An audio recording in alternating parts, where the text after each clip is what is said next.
a fé na palavra de Deus faz toda a diferença. E eu enfatizei muito aqui em cima do alicerçados na palavra. Tem que ser fé nessa palavra. Mas o pastor Silas falou que eu posso trazer a mesma mensagem de novo. E eu estava até pensando em fazer isso, possivelmente, mas eu senti claramente o Espírito Santo falando, e ele também concordou, que eu possa pregar uma outra, porque eu senti agora para enfatizar mais essa segunda frase aqui: para que deis frutos, né? E obrigado, pastor Ronaldo, por também estar deixando eu ter esse privilégio de estar aqui nessa conferência tão preciosa. Para que deis frutos. Eu gostaria de trabalhar um pouco mais isso aí. Agora, fruto não é só ganhar a vida para Jesus.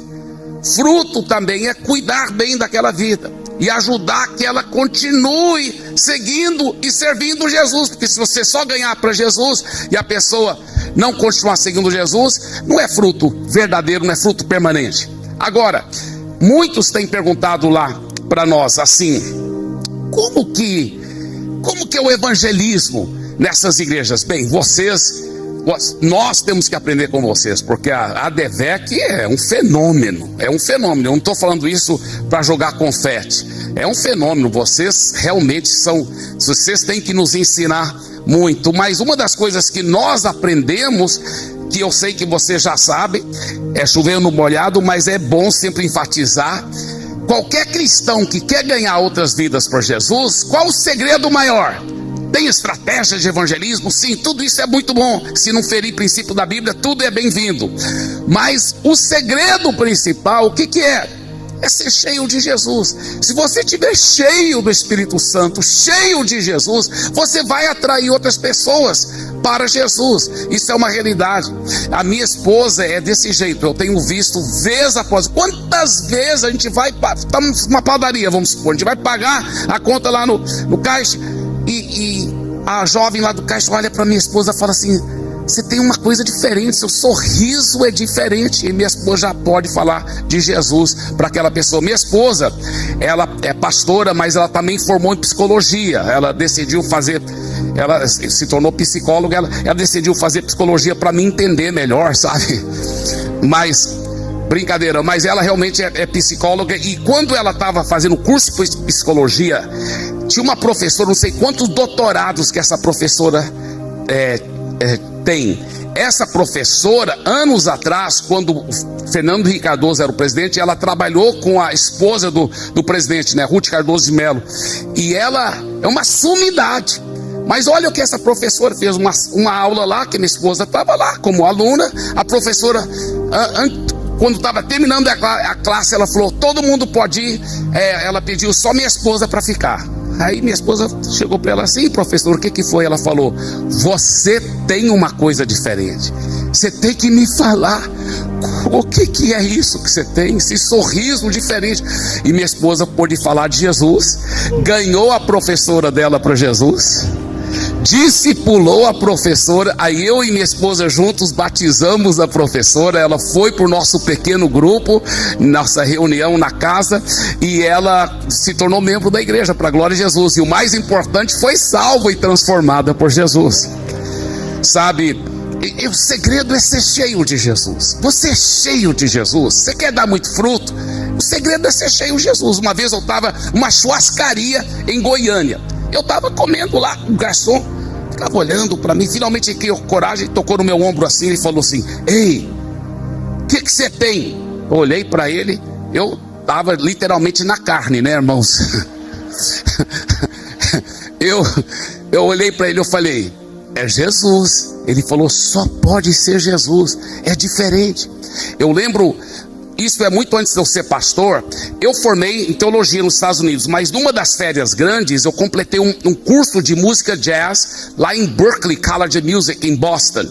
E enquanto eu estava fazendo esse curso, eu sempre gostei de fazer exercício. Uma noite eu saí, como era meu costume, para correr. Eu tinha corrido talvez aquela noite uns 8, 9 quilômetros. Eu estava voltando para a faculdade no ônibus urbano. Eu não era pastor, nem tinha cara assim de crente, entre aspas, porque meu cabelo era um pouco comprido. Eu só estava com roupa de correr, né, shortinho de nylon. Mas eu lembro em pé no ônibus assim, pensando: essa vida com Jesus é tão maravilhosa. Eu pensando nisso, quando de repente eu vi na outra ponta do ônibus um cara, um americano assim, cabelão bem compridão assim, olhando para mim estranho. Achei muito estranho o jeito de olhando para mim, mas eu fiquei pensando em Jesus. Eu não vi quando ele se aproximou. De repente ele estava quase em cima de mim. Ele falou assim: ei, cara. Eu falei: ei, o que foi? Ele falou: o que você tem aí? Aí eu pensei: será que é um assalto, mas não tem nada para roubar aqui? Eu falei, claro, a conversa era tudo em inglês, né? Mas falei: como que o que você está querendo, cara? Ele falou: você sabe que eu estou querendo. Eu falei: não, cara, eu lhe garanto, eu não sei o que você está querendo. Aí ele falou bem baixinho no meu ouvido, ele falou: eu quero saber que tipo de droga que você está tomando, cara. Ele disse: eu tenho que ter essa droga, eu quero tanto ter essa alegria que eu vejo em você. Me fala qual é esse tipo de droga. Aí eu quase que eu falei assim: não estou tomando droga, mas não falei isso, porque eu pensei, que oportunidade de falar de Jesus. Então naquele momento eu me tornei um santo traficante. Aí já que ele estava tudo místico, eu também fiquei místico. Eu falei assim: você quer saber mesmo, cara, o que eu tenho? Ele falou: eu quero. Eu falei: tem certeza? Ele falou: tenho. Aí eu falei: é Jesus. Mas é tão maravilhoso poder compartilhar o amor de Jesus. Agora, deixa eu te falar, isso atrai a pessoa a Jesus, a pessoa entrega a vida para Jesus. Mas o grande problema das nossas igrejas em geral, evangélicas no Brasil, não é ganhar vidas. Se a igreja é como essa, que prega a palavra na unção do Espírito, sempre vai converter muita gente. O grande problema é para onde vai essas pessoas, onde estão. Quantas e quantas pessoas já encheram nossos altares chorando e a gente não vê aquela pessoa. Não vê aquela pessoa. Eu vou te dizer uma coisa que parece uma heresia, tá? Mas não me apedrejam, porque é verdade, eu vou te provar. Se a igreja prega a palavra na unção do Espírito, como essa igreja prega, é mais importante você integrar a pessoa na vida da igreja do que simplesmente levá-la a fazer uma decisão. Deixa eu explicar por quê, escuta bem. O que é integrar? Integrar é muito mais profundo do que entrosar, tá? Integrar é quando a pessoa se sente como peixe dentro da água. É quando a pessoa fala assim: eu encontrei a minha família espiritual. Daqui eu não saio, daqui ninguém me tira.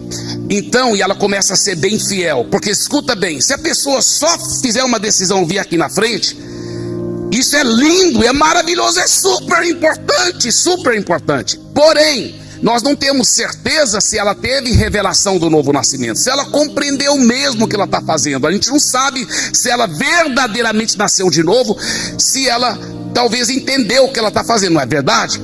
E se ela não for integrada na vida da igreja, é bem provável que você nunca mais vai ver aquela pessoa e ela nem vai seguir Jesus. Agora, escuta bem, se ela for integrada na vida da igreja ao ponto que ela diz: eu encontrei, daqui eu não saio, mesmo que ela não fez decisão ainda, ela vai fazer. Ela vai, porque ela vai ficar se expondo à palavra e à presença do Espírito Santo, e ela vai converter, ela vai nascer de novo, e o melhor, ela nunca mais vai deixar os caminhos do Senhor, porque ela está integrada, está cuidada. Vocês estão entendendo? Então esse é um princípio, o princípio da integração. Então no começo do nosso trabalho lá em Santarém, eu falei: Deus, eu preciso que o Senhor me ajude. E Ele foi me ensinando alguns princípios, e esses princípios, Ele me ensinou muitas coisas, e ele me levou para estudar a vida de Barnabé. Por isso que eu ensino esses princípios de integração, de frutificação, de integração. Eu chamo fator Barnabé. E é interessante porque a primeira vez que a gente vê a menção de Barnabé na Bíblia Sagrada, nós descobrimos algo muito curioso. O nome dele não era realmente Barnabé. Olha só o que a Bíblia diz em Atos capítulo 4, a partir do versículo 36.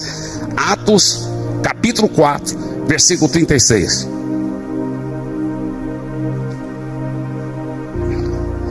José, a quem os apóstolos deram o sobrenome de Barnabé, que quer dizer filho de exortação. Levita, natural de Chipre, como tivesse um campo, vendendo-o, trouxe o preço e depositou aos pés dos apóstolos. A primeira coisa que a gente vê sobre Barnabé é que o nome dele não era Barnabé. O nome dele era José. José era um nome muito comum naquela época, assim como é hoje em dia. O nome dele não era Barnabé. Barnabé foi um apelido que os apóstolos deram para ele. Agora, interessante, porque o Novo Testamento foi escrito no grego, mas toda vez que você vê no Novo Testamento um nome próprio que começa com Bar, é porque é um nome traduzido primeiro do aramaico para o grego, para depois ser traduzido para o português. Interessante. Então, por exemplo, Simão Bar Jonas, Bartimeu e assim por diante. Toda vez que você vê Bar na frente, Bar no aramaico significa filho. Então Simão Bar Jonas quer dizer Simão, filho de Jonas. Bartimeu é aquele cego no caminho que Jesus curou. Diz a história que Timeu, o pai dele, era um grande general que se revoltou contra os romanos, e por isso que os romanos mataram ele e cegaram o filho dele, que era o Bartimeu, filho de Timeu. Tem até um homem, um mágico, né, na Bíblia, que a Bíblia chama de Bar Jesus. Jesus morreu no lugar de um criminoso. Como era o lugar do nome do criminoso? Barrabás. Abba, no aramaico, quer dizer filho. Barrabás. Jesus morreu no lugar de todos os filhos de todos os pais. Interessante. Então, toda vez que você vê Bar na Bíblia, quer dizer filho. Então aqui, o apelido que os apóstolos deram para ele é Barnabé. Por que deram esse apelido para ele? Nabé é a palavra traduzida do aramaico para o grego paraclisis. Vem da mesma raiz do paracletos. O que é paracletos? É o nome que Jesus deu para o Espírito Santo. Quando Jesus falou para os seus discípulos: eu estou indo embora. Eles ficaram tristes. Ele falou: não fica triste, é melhor para vocês. Eu não vou deixar vocês órfãos. Eu vou enviar um outro paracletos para estar com vocês. Um outro paracletos. Interessante, no grego tem duas palavras diferentes que podem ser traduzidas para português outro. A palavra outro, uma é hétero, quer dizer um outro de um outro tipo. Tipo assim, duas frutas, banana, maçã. Outra fruta de outro tipo, banana, maçã. Mas não foi essa palavra que Jesus usou no grego. Não foi hétero. Ele usou a palavra allos. Allos, quando ele disse: eu enviarei um outro consolador, paracletos, ele usou a palavra allos. Allos quer dizer um outro do mesmo tipo. Tipo uma maçã, outra maçã, do mesmo tipo. Então Jesus estava dizendo para os seus discípulos: assim como eu tenho sido seu melhor amigo e caminhado ao lado de vocês, porque a palavra paracletos quer dizer no grego aquele que vem ao lado para te encorajar, para te ajudar, para te animar. E Jesus falou: eu enviarei um outro paracletos, que ele vai ser seu melhor amigo, que é o Espírito Santo. Aleluia. Agora, veja bem, que apelido que os apóstolos deram para esse homem: filho do paraclisis, que é da mesma raiz do paracletos, filho da consolação, ou do consolador. A Bíblia anotada diz que Barnabé é chamada de um consolador, de um encorajador. Filho do consolador, filho do Espírito Santo. Você já imaginou um apelido melhor do que esse? Filho do Espírito Santo. Uau, agora o que levou os apóstolos a darem esse apelido? A Bíblia não fala, mas eu imagino que deve ter sido uma conversa meio assim. Tiago, Pedro, João estão lá batendo papo. Eles falaram: cara, aquele José é fenomenal. A igreja que ele tem na casa dele, né, o pequeno grupo, o ponto de pregação lá, é toda hora lotada. E olha, qualquer novo convertido que você coloca na mão dele, ele cuida. Logo aquele novo convertido está sendo discipulado, está liderando outras igrejas nas casas, outros pontos de pregação. Aquele José é fenomenal. Aquele José cuida bem de todo mundo. Coloca qualquer novo convertido na vida dele e ele vai cuidar bem. Ele vai discipular. Qual José? É aquele José, porque tem muitos Josés, né? Qual José que você está se referindo, Pedro? É aquele José, cara, que nos faz lembrar do Espírito Santo. Aquele que nos faz lembrar, porque ele vem ao lado, encoraja as pessoas e ama e cuida das pessoas. Então vamos dar um apelido para ele: Filho do Consolador, Filho do Espírito Santo. Uau, quantos no mundo espiritual gostariam de receber esse apelido hoje à noite? Eu quero declarar que se o seu coração estiver aberto para a palavra de Deus e pela unção do Espírito, antes de você sair daqui, você vai receber um novo nome no mundo espiritual. Eu já vejo você um Barnabé, em nome de Jesus. Diga: eu recebo esse novo nome sobre a minha vida. Diga: eu já me vejo um Barnabé. Amém. Se for mulher, Barnabela, tá? Amém. Glória a Deus. Agora, veja bem o que nós vemos sobre o Barnabé. Atos 9:26. Está se referindo agora a Saulo. Saulo, que depois se tornou o grande apóstolo Paulo, tá? Nesse momento ele ainda era relativamente um novo convertido, e pela primeira vez depois de converter, ele vai para Jerusalém, a igreja mãe, aonde ele quer se entrosar, se integrar, ele quer ser aceito por aquela igreja, tá? Então, Atos 9:26. Tendo chegado a Jerusalém, né, Saulo, esse novo convertido, procurou juntar-se com os discípulos. O que ele estava procurando? Integração, ser aceito. Procurou juntar-se com os discípulos. Todos,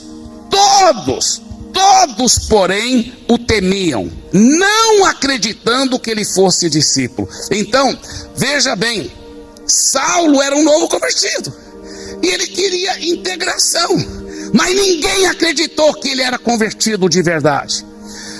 Eu posso imaginar os irmãos depois do culto, o Saulo chegando lá: paz, irmão. E eles falando: você acredita que ele converteu? Eu não, ele é um falso. Eu vi ele jogar minha tia na prisão, eu vi ele matar meu tio, eu vi. E ninguém acreditava nele, porque ele era um grande perseguidor da igreja. Então ninguém acreditava nele. Agora deixa eu falar uma coisa: todo novo convertido, não existe novo convertido que é adulto na fé. Não existe novo convertido que acabou de converter que é maduro na fé. Não, todo novo convertido é um bebê. E um bebê, se você não cuidar, ele vai morrer. Então, Saulo era um novo convertido, rejeitado pela igreja. Eu acredito que ele era um candidato a desviar mesmo.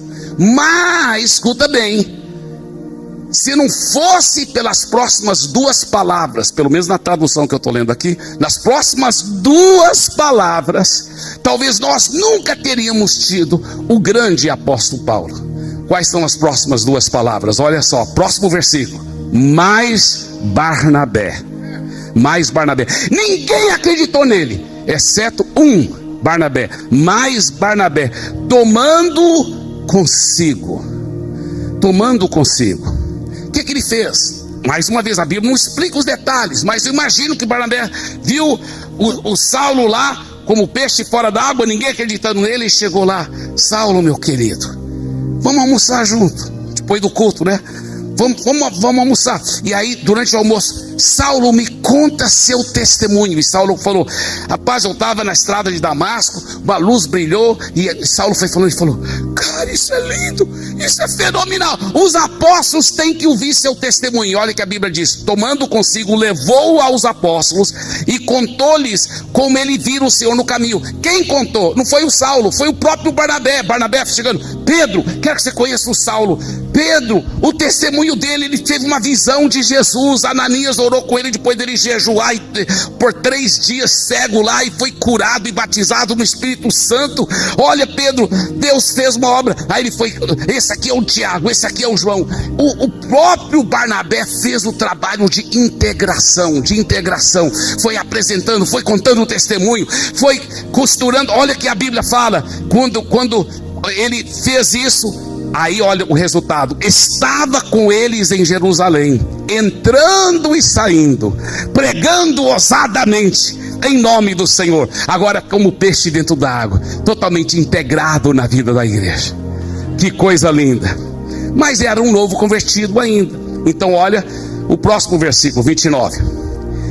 Falava e discutia com os helenistas, mas eles procuravam tirar-lhe a vida. Agora, todo novo convertido é bebê na fé, fala demais, e fala, e discute, e é empolgado.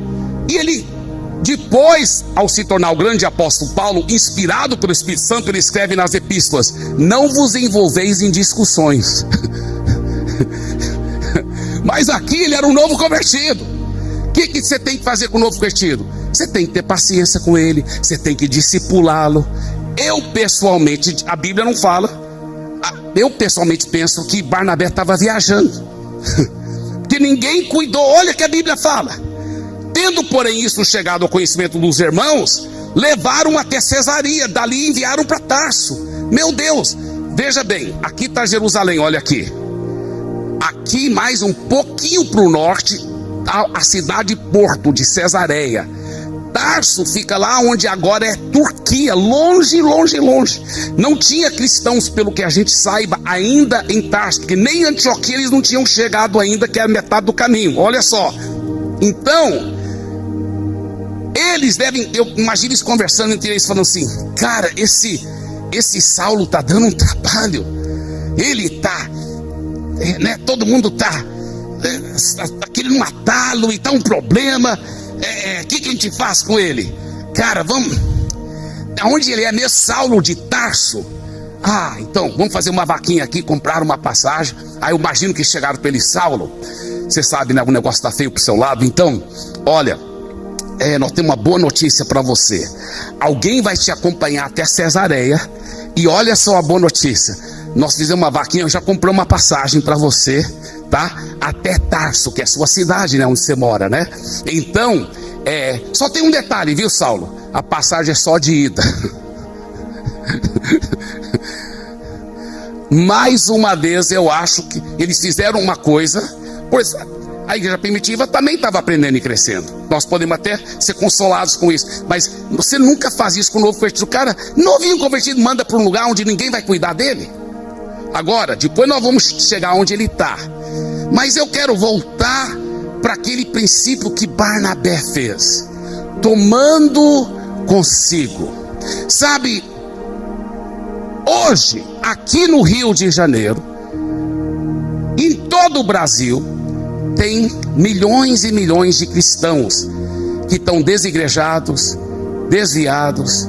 E deixa eu te falar uma coisa: muitos deles esperando um Barnabé, uma Barnabela, para cuidar deles. Eles estão sentindo como peixe fora da água. Sabe, quando eu comecei a pastorear lá em Fortaleza, eu comecei um pequeno grupo, né? Eu comecei um pequeno grupo, como se fosse um ponto de pregação, dentro do condomínio onde eu estava morando, na minha casa, que depois multiplicou tanto que foi preciso, era na quarta noite, precisava começar outro no sábado à noite também, porque estava crescendo, e minha filha, a Priscila, cuidava das crianças. Então eram 4 pequenos grupos lá na minha casa, toda semana. Só que eu também comecei um pequeno grupo lá numa comunidade carente, lá próximo. E lá naquela comunidade carente, também espalhou de uma forma fenomenal. Foi crescendo e multiplicando, foi maravilhoso. E um dos caras que converteu lá, o nome dele é Marcelo. E o Marcelo era conhecido lá naquela comunidade como um cara que ia morrer logo, porque o pessoal até falava para mim lá, o pessoal do bairro: não, esse aí não vai durar. ele, apesar de ser novo, ele e um outro que falaram o nome, nem lembro o nome do outro. Ele falou, esse e o outro, eles, os dois, todo mundo sabe, os caras que mais bebida alcoólica e toma droga na comunidade carente todinho. Os caras direto bêbado e drogado.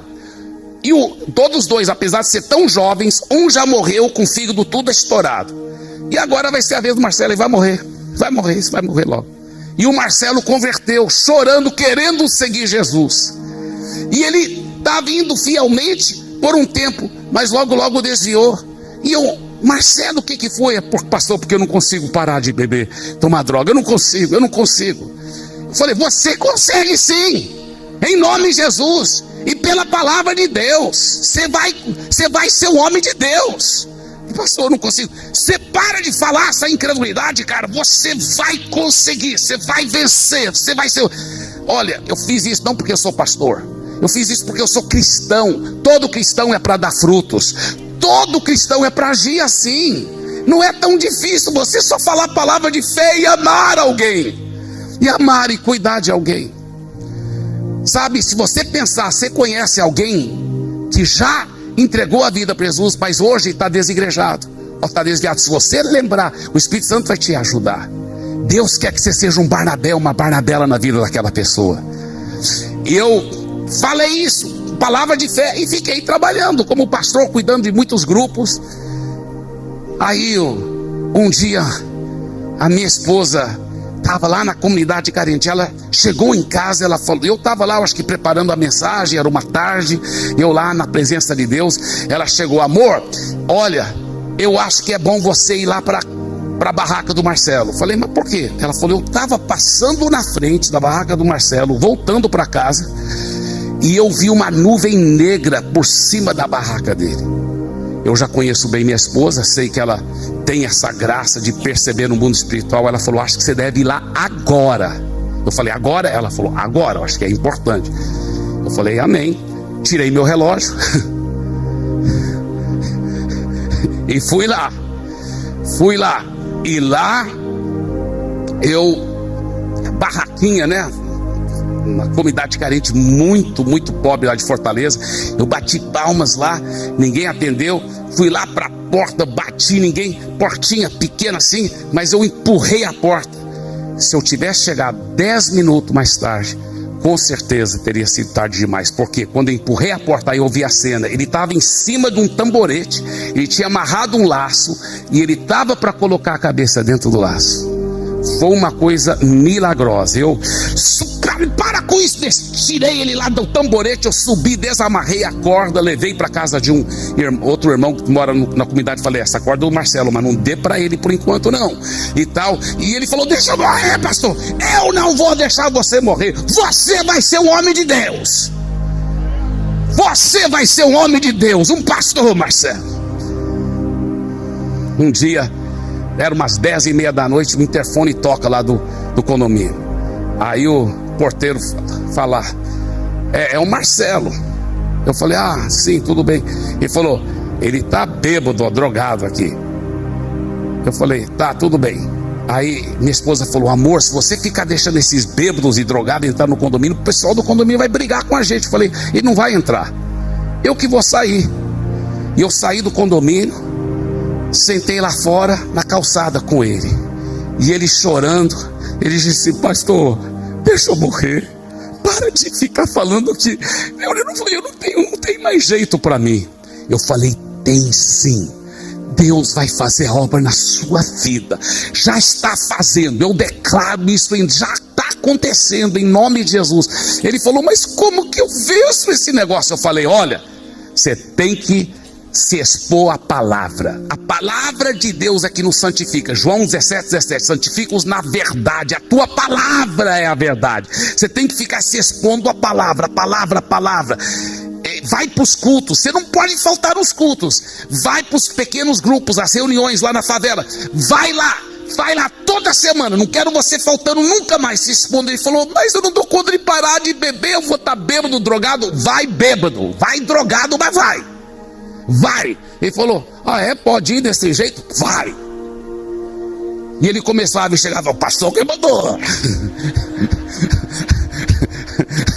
Aí eu colocava o pastor Sandro, que agora é o pastor lá em Fortaleza, eu colocava o pastor Sandro, fica ao lado do cara, não deixa ele bagunçar durante o culto. E o Sandro ficava lá. E o Marcelo falou: ele me ama, ele me ama. Mas sabe o que? Ele foi recebendo a palavra e foi o que aconteceu. A palavra entrou. Semana após semana, parou de tomar drogas, parou de beber. Dente não tinha, documento não tinha. A igreja ajudou ele a comprar os dentes, comprar os documentos. Logo ele foi prosperando, pegou um emprego muito bom. Sabe o que? Logo ele casou com uma jovem dedicada a Jesus. Já foi morar fora da comunidade carente, numa casa maravilhosa. E um dia, entre um culto e outro, sabe aquela loucura de muitos cultos? Porque a gente muitas vezes tem muitos cultos. Eu acho que era 5 cultos, não sei quantos cultos que a gente tinha naquela época, um após o outro. E era hora do almoço, eu estava indo para casa para almoçar, para descansar um pouquinho, para depois voltar para o próximo culto.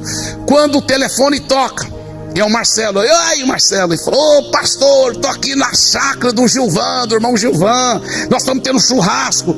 E eu já sabia que ele ia me convidar, e eu já estava pensando: eu vou explicar para ele, cara, não vai dar, porque você sabe, eu tenho que descansar um pouquinho e vou voltar, você sabe, tem outro culto logo. Eu já estava me preparando para explicar isso para ele, quando ele disse: sabe por que a grande comunhão que nós estamos tendo aqui, nossos grupos pequenos todinho aqui, pastor? Falei: o que é? Falou: sabe por quê, pastor? Hoje eu vou me tornar líder de um desses pequenos grupos.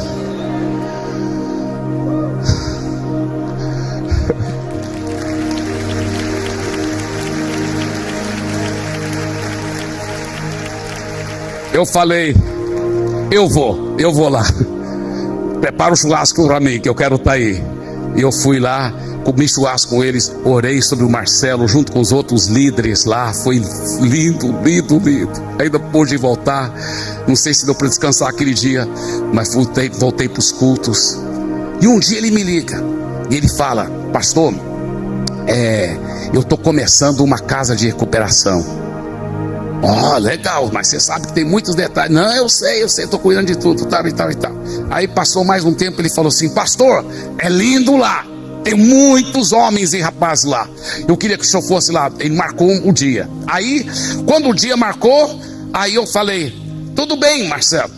Então, aí eu ficou da gente sair tal e tal hora. Aí eu falei para ele: então, me passa o endereço onde você está morando agora, porque eu vou passar aí para te apanhar. Ele falou: não, pastor, não precisa não, eu vou te apanhar. Eu falei: você tem carro? Tem, pastor, Deus tem me abençoado. Amém. Agora ele entrou com carro e tudo no condomínio, aleluia. Aí nós chegamos, irmãos, eu fiquei impressionado, tipo uma chácara linda, horta, campo de futebol, muitos homens e rapazes. E nós tivemos tanta comunhão e refeição, e aquele tempo maravilhoso. Depois um culto poderoso. Aí ele falou assim: esse aqui é o cara que eu disse para vocês que eu estava com a corda no pescoço, que ele tirou. E se Deus pode fazer um milagre na minha vida, Ele pode fazer na vida de vocês também.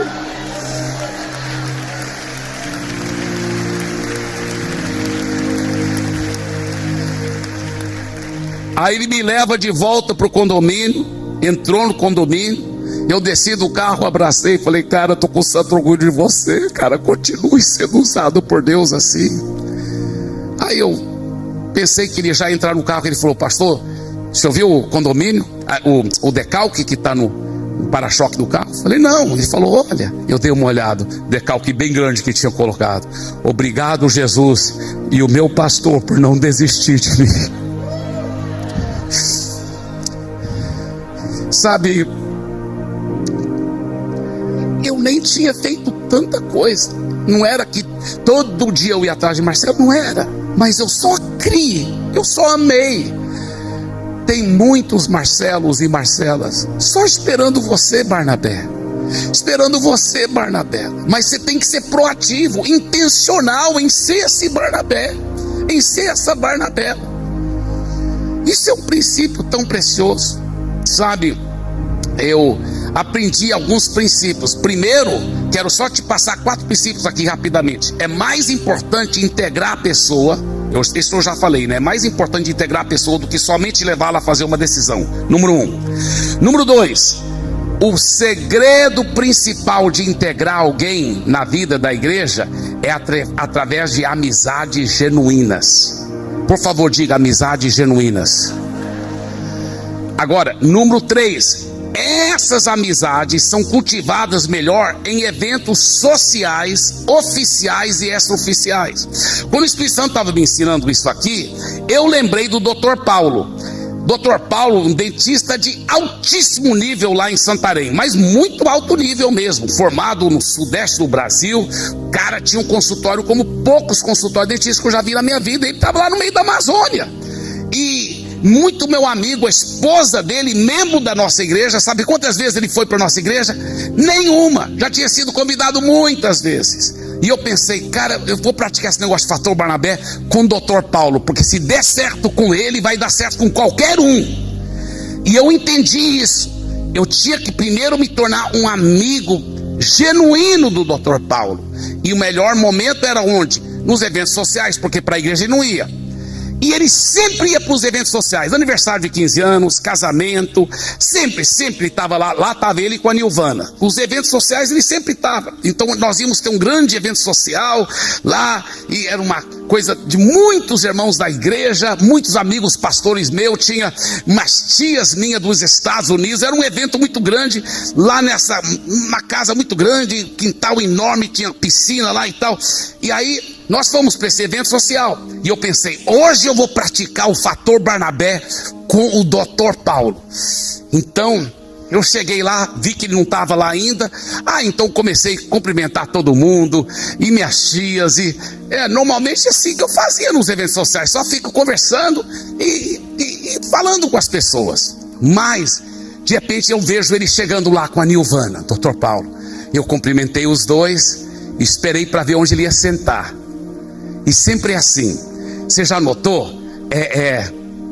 Quando vem alguém que não é seguidor de Jesus, está no meio da crentalhada, normalmente senta lá para o lado, lá para a beira. Foi assim que eles sentaram, lá perto da piscina, numa mesa, a mesa mais distante. Ele e a Nilvana sentaram lá. E eu vi que não tinha nenhuma cadeira ao lado da onde ele estava sentado. Então eu peguei uma cadeira, levei para lá e sentei ao lado dele. Agora, isso era muito comum. Em todos os eventos sociais eu conversava com o Dr. Paulo. Só que eu conversava, sabe quanto tempo? 10 minutos, no máximo 15, no máximo. Batia um bom papo com ele, depois eu falava, fica à vontade aí, Dr. Paulo. E aí eu voltava para a mesa onde estavam os pastores para continuar contando piada evangélica, aleluia. Aí, o que acontece? Dessa vez eu estava determinado a fazer diferente, que eu ia praticar com ele o fator Barnabé. Qual o fator Barnabé? O número 2 que eu falei já, o segredo principal de integrar através de genuínas amizades. Número 3, essas amizades são cultivadas melhor em eventos sociais, oficiais e extraoficiais. E agora o número 4, olha só, para cultivar essas amizades é necessário investir muito tempo, diga muito tempo. Então o Dr. Paulo, quando eu comecei a conversar com ele deve ter pensado, pastor é sempre assim, passa uns 10 minutos e ele vai me deixar em paz. Mas quando? Dessa vez eu estava determinado. Mesmo que meus amigos pastores estavam lá, minhas tias nos Estados Unidos, eu estava determinado, eu vou me tornar um amigo desse homem. Então nós conversamos, eu fiz muita pergunta sobre onde ele formou, sobre o estudo odontológico, sobre os filhos, o nome de cada filho, a idade.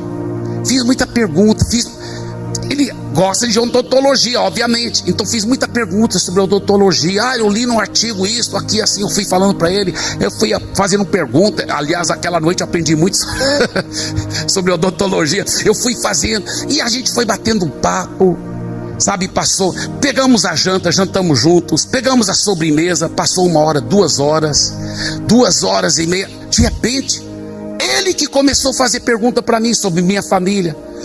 E a gente foi batendo papo. De repente ele começou a fazer perguntas sobre a Bíblia. Eu pensei comigo mesmo, pensei que ia ser no 3º, 4º jantar. Já no primeiro jantar ele já está fazendo perguntas sobre a Bíblia. Aí eu comecei a responder, bater um papo. 3h30, já estava terminando aquela grande festa. Nós fomos despedir lá no gramado, em pé, ainda batendo mais um pouco de papo. Eu fui abraçá-lo. Eu senti tomara que ele está sentindo o que eu estou sentindo, porque eu estou sentindo que ele é meu amigo de fato e de verdade. Dei um abraço nele. Sabe o que aconteceu?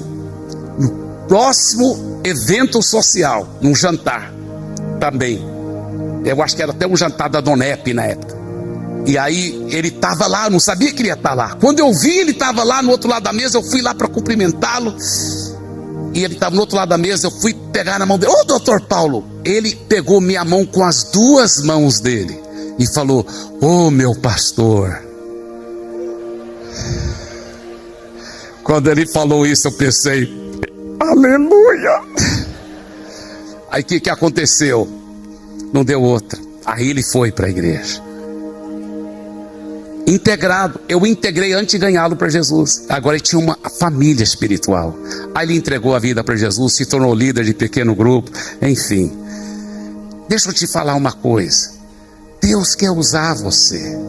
Deus quer usar você. Mas antes de encerrar, não podemos deixar Saulo em Tarso, sozinho lá, isolado. Então vamos lá, Atos capítulo 11. Olha só o que diz a palavra de Deus, versículo 19 em diante. Então os que foram dispersos por causa da tribulação que sobreveio a Estevão se espalharam até Fenícia, Chipre e Antioquia. Antioquia era mais ou menos metade do caminho, um pouco menos do que metade do caminho para Tarso, não anunciando a ninguém a palavra senão somente aos judeus. Alguns deles, porém, que eram de Chipre e de Cirene, que foram até Antioquia, falavam também aos gregos, anunciando-lhes o evangelho do Senhor Jesus. A mão do Senhor estava com eles, e muitos crendo se converteram ao Senhor. Estou no versículo 21. E muitos crendo. Então, eu vou continuar a leitura, mas escuta bem. Pela primeira vez na história do cristianismo, uma igreja de não-judeus é começada. Uma igreja de não-judeus. Isso é um momento muito histórico. Uma igreja de não-judeus em Antioquia. E era um avivamento. Muitos não-judeus convertendo, muitos gentios convertendo. E os apóstolos tinham uma decisão. Eles tinham que mandar alguém para pastorear essa nova igreja, o avivamento lá. Olha que a Bíblia fala, versículo 22. A notícia a respeito dele chegou aos ouvidos da igreja que estava em Jerusalém, e enviaram Barnabé até Antioquia. Eu creio que os apóstolos foram super dirigidos pelo Espírito Santo, porque escuta bem, naquela época em Jerusalém tinha muitos judeus convertidos, mas infelizmente os judeus não convertidos eram muito preconceituosos contra os não judeus. E até muitos judeus convertidos também eram preconceituosos. Então não podiam mandar qualquer um para pastorear essa igreja de não judeus, senão ele ia querer fazer todo mundo ser judeu. Então eles tinham que mandar a pessoa certa, e a pessoa que mandaram foi Barnabé. Quando Barnabé chega, olha versículo 23, tendo ele chegado e vendo a graça de Deus, o Barnabé sempre sabe enxergar a graça de Deus sobre a vida das pessoas. O que ele fez? Ele alegrou-se, ficou feliz e exortava. Essa palavra é a mesma palavra, paraclisis. Ele nabeava, ele praticou o próprio nome dele, ele nabeava a todos aqui com firmeza de coração, permanecessem no Senhor, porque era homem bom, cheio do Espírito Santo e de fé. E olha o resultado. Barnabé já está um avivamento. Ele chega, joga gasolina no fogo, e olha, e muita gente se uniu ao Senhor. Ele chega lá, começa a pastorear a igreja, aí que o avivamento acontece. Muita gente se uniu ao Senhor. Marque minhas palavras, escuta bem o que eu vou dizer. Feliz a igreja que tem pelo menos um Barnabé, uma Barnabela, porque onde tiver um Barnabé, uma Barnabela, muita gente vai se unir ao Senhor. Escuta bem que eu vou dizer. Feliz o pequeno grupo, o ponto de pregação, que tem pelo menos um Barnabé, uma Barnabela, porque aonde tiver um Barnabé, uma Barnabela, muita gente. Melhor ainda, uma igreja cheia de Barnabés e Barnabelas. Diga assim: pela fé eu sou um Barnabé. Se for mulher, Barnabela, viu? Olha para o vizinho e fala assim: eu já te vejo um grande Barnabé.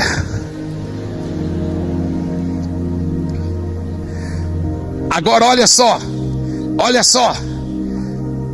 ele está pastoreando uma igreja que está explodindo em avivamento. Mas olha o próximo versículo: e partiu Barnabé para Tarso, à procura de Saulo. Meu Deus, eu sou muito fã desse Barnabé. Meu Deus, ele não esqueceu de Saulo. E tudo indica que ele foi a pé. E sabe qual a distância a pé de Antioquia até Tarso? 4 dias. Se você viajar a pé 12 horas por dia, demora 4 dias para chegar lá. 4 dias. E não tinha Google para ele poder procurar o endereço. Ele deve ter chegado, a Bíblia fala que foi lá à procura de Saulo. Ele chegou lá em Tarso, deve ter ido lá para a praça onde as pessoas fazem tendas. Falou assim: tem um solteirão pelo nome de Saulo que faz tendas. Ah, sim, mas é porque ao final do dia ele já deve ter ido para casa. Qual o endereço dele? Ah, tal rua, tá. E Saulo, eu imagino, a Bíblia não fala esses detalhes, mas é bem provável que foi assim. Saulo talvez estava em casa já, sentado naquelas caminhas que era tipo aquela coisa no chão. Ele sentado lá, talvez chorando e falando: meu Deus, eu sei que foi o Senhor Jesus que apareceu para mim na estrada de Damasco, e Jesus falou que eu ia ser grandemente usado, mas eu acho que eu pisei na bola tanto em Jerusalém. Será que ainda tem chance para mim? O Senhor vai me usar ainda? E talvez ele estava chorando lá quando ele ouve alguém bater na porta. E a mãe dele atende, porque ele é solteiro, né? A mãe dele atende a porta. Sim. Essa é a casa de Saulo, um solteiro? Sim. Ele se encontra assim. Ah, diga para ele que é o Barnabé, o amigo dele. Saulo enxuga as lágrimas. Meu Deus, Barnabé aqui, tão longe de Jerusalém. E os dois se encontram lá na sala e abraçam um ao outro. E Saulo diz: Barnabé, o que você está fazendo tão longe de Jerusalém? Ele pensa, os apóstolos mandaram ele talvez com uma carta para Roma, e ele parou porque, né, muitos navios atracavam lá em Tarso na ida, e deve ser isso. Ele falou: não, vim atrás de você. Ele falou: não, mas também você está em viagem, né? Não, Saulo, eu vim aqui para Tarso só por uma razão, cara. É atrás de você mesmo. Mas por quê? Sabe por quê, Saulo? Deus quer te usar, cara. Deus vai te usar, cara. Deus tem planos muito grandes para a sua vida. E Saulo talvez até comece a chorar, porque ele lembra da oração que ele acabou de fazer. E ele fala para Barnabé: mas Barnabé, você ainda acha que Deus pode me usar grandemente? E Barnabé diz para ele: eu não acho não, tenho certeza. Saulo, algo me diz que um dia você vai ser um grande apóstolo, tipo Pedro, Tiago, João. Algo me diz isso, cara.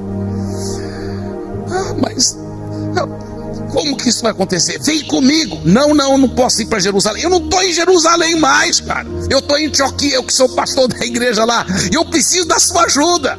Nós vamos pastorear junto aquele povo, vai ser uma bênção. Está um avivamento acontecendo. E falou: mas Barnabé, onde eu vou morar? Não preocupa com isso, rapaz. Vamos. E olha o que a Bíblia diz. Olha o que a Bíblia diz: tendo-o encontrado, levou-o para Antioquia, e por todo um ano se reuniram naquela igreja, ensinaram numerosa multidão. Em Antioquia foram os discípulos pela primeira vez chamados cristãos. Eu lhe pergunto, nesse momento, você sabe de algum Saulo, de alguma Saula? Sabe, se não fosse para o Barnabé, talvez nós nunca teríamos tido o grande apóstolo Paulo, que escreveu praticamente metade do Novo Testamento. Já pensou nisso? Hoje tem um Saulo, talvez nesse momento em casa, chorando, dizendo: será que aquela palavra profética foi do Senhor mesmo? Oh Deus, será que tem jeito? Só está esperando uma palavra, um WhatsApp seu, uma palavra de amor, de fé, de insistência. Deus está preparando você para ser esse Barnabé, essa Barnabela. Você recebe isso? Amém. Fique em pé, por favor. Eu quero orar sobre a sua vida. Coloque sua mão sobre o seu coração. Receba essa oração. Depois você vai repetir também comigo. Pai querido, eu peço, por mim em primeiro lugar, e por cada um de nós, que nós possamos ser verdadeiros Barnabés, na vida de Saulos, de Saulas, que estão nesse momento precisando de reconciliar, de voltar, de buscar o Senhor, de serem integrados na vida da tua igreja. Faça de mim, faça de nós esse Barnabé. Pai, eu peço que a unção do Espírito Santo, gerando essa unção de Barnabé, seja sobre cada irmão e irmã aqui. Se você recebe essa oração agora, declare com suas próprias palavras. Diga assim: eu recebo sobre a minha vida essa unção do Espírito Santo. Pela graça de Deus, serei intencional, serei proativo, mas eu sou um Barnabé, e eu irei atrás das pessoas com amor, com carinho, e eu já vejo os testemunhos e declaro: isso é só o começo. Amém, e amém, e amém, e amém. Deus abençoe.